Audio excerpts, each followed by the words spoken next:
What is going on, everyone? Welcome back to another video where today we are going to be going over more of the script details revealed in the massive BBC Writers' Room Whoniverse segment. For those of you who aren't aware, they've released pretty much every script for Doctor Who post-2005, including spin-offs.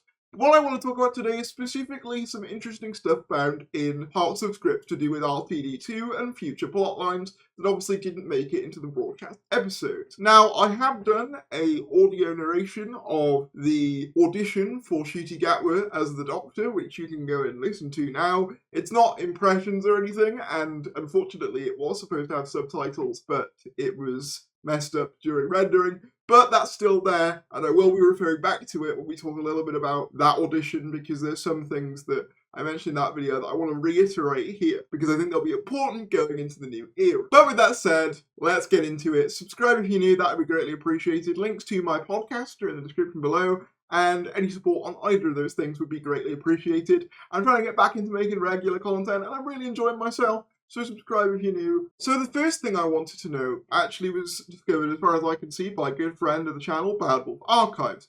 In the script for Wild Blue Yonder, there's a hint that something is wrong with the TARDIS beyond the coffee spilt by Donna Noble at the end of the Starpiece. The script section reads, "There, it can rebuild. The TARDIS clanks, jolts, grinds. The Doctor steps back. Oops, okay, yes." And then the TARDIS seems to moan. The Doctor, fascinated. "Donna, is it working?" The Doctor, "I think so. Strange." He reaches out, touches it. The TARDIS, wondering. And that strange will come back to haunt him one day. But now, ping, the TARDIS lamp is back to normal. Shines. The Doctor is happy. So interestingly, according to some comments in the replies to this tweet, apparently there are some indications in the Wild Yonder novelization that the TARDIS isn't normal beyond Donna Noble's coffee spilling incident. So it seems that there's something more wrong with the TARDIS beyond just what we've seen. What that'll be, I have no idea. Obviously, the idea of the TARDIS malfunctioning is not a new one. We had that all the way back in the 6th Doctor story. I think it's Attack of the Cybermen, where the chameleon circuit gets fixed, but it just constantly changes. We had it probably most prominently recently in Doctor Who Flux, where the aftermath of the flux causes the TARDIS to deteriorate, and it seems like something else is happening to the TARDIS here. So that's yet another plot point for this new era that will need addressing. And this is going to come to one of my slight concerns for the new era as we go into some of these details. Onto a more recent example, in the newly released episode of The Church on Ruby Road with Ncuti Gatwa as the Doctor, you'll remember there's a scene where Ruby Sunday, new companion, is playing in a band, and a woman heckles from the crowd to give it some welly, and that woman is the same woman, deliberately the same woman,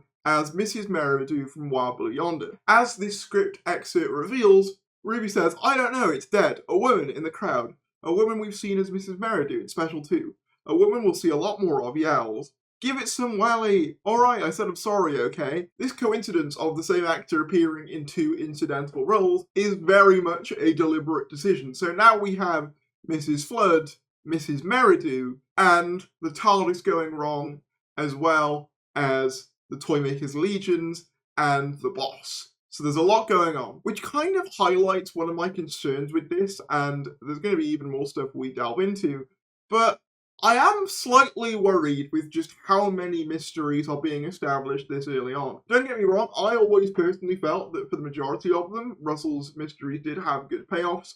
I've always liked the Bad Wolf payoff that Rose herself becomes the Bad Wolf. That always felt rather satisfying to me. Same goes for Torchwood in Series 2, where it's revealed to be a secret organisation established by Queen Victoria that then becomes its own spin-off. I've always felt that RTD's kind of plot mysteries do have good payoffs, but I am concerned with the rate at which RTD is establishing them.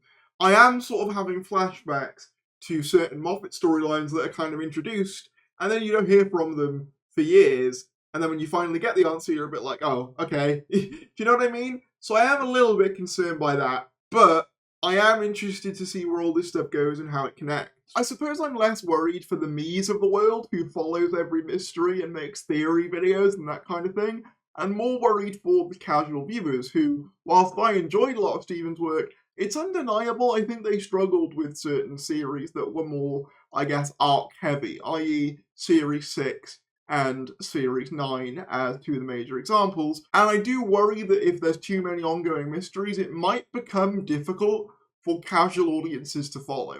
And that is something that RTD to his credit, you know, whether you like his style of Doctor Who or not, has always done a relatively good job at doing. He's always done a good job of keeping casual audiences engaged and happy with Doctor Who. And it turns out that's not even all of the sort of plot threads that I mentioned, because it's established here that the Doctor will fix Mavity at some point. For those of you who aren't aware, in Special 2, Wild Blue Yonder, the word gravity is changed to Mavity due to an incident with Isaac Newton. And in this scene in Wild Blue Yonder, we have the line from Donna, still, wherever we are, could be worse, we've got air, we've got light, we've got Mavity. The Doctor says, yeah, ...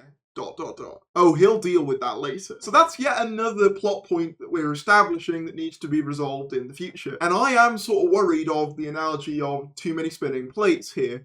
There's a lot to try and juggle, and yeah, sure, you know, RTD has, you know, a number of series. He's even said, I believe, he's working on at least 4. So he's got plenty of time to do this stuff, but I am getting sort of flashbacks to some of the, like, Moffat era, and as well, the Chibnall era, to be fair, where Flux was establishing things at a mile a minute, and the resolution to those things was, shall we say, lackluster, to put it politely. I do think RTD is pretty good when it comes to mysteries, so I have faith in him there, but it does make me pause and go, this is a lot for anyone, no matter how talented you are. This next bit comes from Cultbox. A Doctor Who script sheds light on incursion of Toymaker's legions. So this is actually, interestingly, a cut scene with the Doctor and Ruby whilst they're exploring Ruby's flat for coincidences. In a scene which wasn't included in the special where the 15th Doctor and Ruby are in the kitchen, while Ruby's mother Carla is out shopping, the Doctor describes to Ruby the apparent magic they have encountered earlier in their encounter with the goblins as a language and a different form of physics, inadvertently brought into the world. And then this is the quote that was cut from the episode. There was an incursion into this world.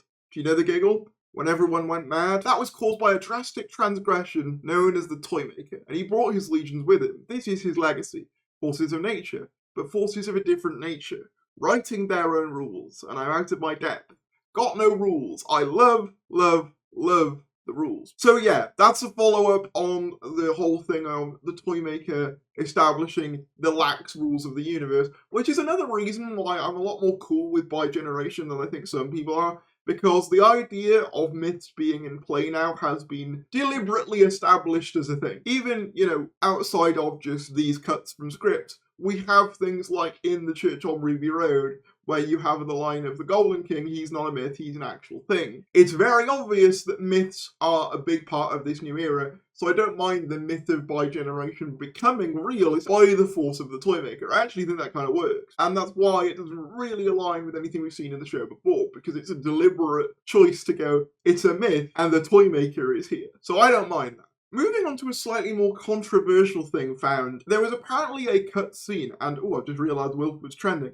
There's apparently a cut scene with Wilf that details him in the mole scene. And I'm going to read it to you, and then I'm going to give you my thoughts on this. And thank you to Confused Adipose for pointing this out to me. And Grandad, where is he? He's off shooting moles. A bang. There he goes. And all turn and look. There's Wilf in his wheelchair, buzzing across the lawn with a shotgun. I'll get him. Don't you worry, Doctor. You stay there. I'll get the little... All laughing except Rose. Leave them alone.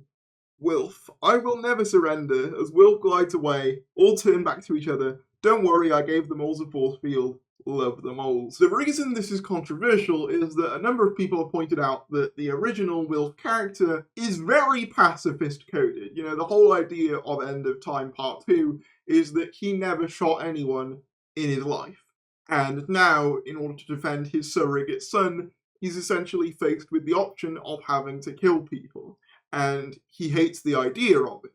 So the idea of Wilf then going around shooting moles merrily kind of struck some people as out of character, and this is true of even just the broadcast version, but obviously it's a little bit more overt in this scripted version where you literally have Wilf wheeling around in his chair, mowing down the moles. Now, there's a couple of sort of layers to this. As far as I understand it, there's two layers to this. One is, there's apparently a reference in a Children in Need special where the 10th Doctor says he loves moles. And also, whilst the story of Bernard Cribbins himself being a person who never shot a single person in the war is true, it is also true that he liked to hunt. So it seems as though Russell was trying to basically infuse Bernard's personality onto Wilf's character, which does make some sense. I suppose your mileage on this depends on how much you feel a character should be defined by the actor playing them. For me personally, I can completely understand what Russell was going for here. However, I think I do agree with the majority sentiment that the idea of sweet innocent old Wilf wheeling around, shooting moles, is a little bit far, in my personal opinion. I know that Bernard Cribbins himself did it, but Bernard Cribbins and Wilfred Mott aren't necessarily the same person. And that's nothing against Bernard Cribbins at all. I just don't know whether I can imagine Wilfred Mott, the character, shooting moles in this way. It does feel a little bit off, and I completely understand why people feel that way about it. And to a certain extent, I do agree. I have also seen some people say this is an example of a person being more complicated than they may seem as well. Wilf is an incredibly lovable granddad figure. He also does have stereotypical older person belief. For one thing, he's a massive monarchist in the early RTD era, which is typical of older people just statistically. And hunting particularly tends to be a sport undertaken by older and particularly more wealthy individuals. So I can also see the argument that this is infusing what a person like Wilf would be like in reality. I still do think it doesn't quite fit, but I'm willing to accept all different readings on this, and I'd love to hear your thoughts on this down in the comments. There is also another slightly controversial aspect to some of the scriptings where they first describe Rose Temple Noble in the stage directions, which I'll put on screen now, but frankly, I don't feel like I have the authority to comment on the subject of how trans people should be referred to, so I'm just not going to do that. Feel free to let me know what you think about it down in the comments. You can pause the video if you want to read it, but I'm not going to give my opinion because I think my opinion is not from a place of someone that's as educated that I feel it needs to be to give you full analysis on this. I refer you to someone like Council of Geeks for that. But with that, that's all the major plot details and kind of little bits revealed by these scripts that were either cut out or sort of added in stage directions that I thought were interesting for the new era. What are your thoughts on this? Obviously, I also did a video talking about the 15th Doctor script, and what I say in that video still very much holds true. One thing I did neglect to mention, though, is that I think that script was, written for Ncuti. You can just hear his voice in it, so it's no wonder he stormed that audition. He just seems like exactly what Russell was looking for when he wrote the script. But yeah, go check out that video if you haven't already. Subscribe if you're new, like if you enjoy, and I'll see you later.